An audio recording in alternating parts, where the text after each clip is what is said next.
Ačiū komisijai už pristatymą situacijos. Iš tikrųjų, turbūt reikia džiaugtis, kad Ukraina dar gyva ir gamina ir tiekia tuos produktus ir pasauliui, ir žinoma Europos šalyse, kai buvo kalbama, ir Ispanijoje trūksta, ir Olandijoje trūksta grūdų ir kitų produktų, ir aliejų trūksta. Tai šalis, kuri šiandieną kariauna.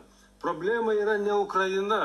Problema mes visi žinom, kad yra Maskva, Kremlius, Putinas. Čia yra problema. Ir kada nesprendžiam mes tos problemos, o bandom numesti kamuolį tipo į Ukrainą ir Ukraina čia kalta, kad kažkas tai kažko tai nepadarė. Tai iš tikrųjų, man atrodo, kad mes turim žiūrėti tiesiai į akis.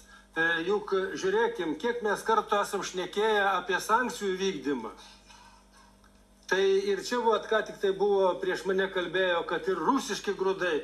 Tai ar yra sąžinės pas tas ES šalis, kurios perpardavinėja rusišką produkciją? Ir naftą, ir anglį, ir kitus produktus. Tai kada komisija užtikrins sankcijų vykdymą? Mes žinom, kad čia yra didžioji problema, nes kaip ir buvo pasakyta, pasaulyje žmonių daugėja, alkanų žmonių daugėja, o parduoti negalima. Tai parduokim ES produkciją.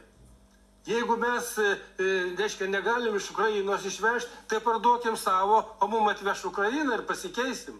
Tai iš tikrųjų aš kviečiu, gal kalbėkim apie tas problemas, kurios kilo, neišgalvokim naujų problemų.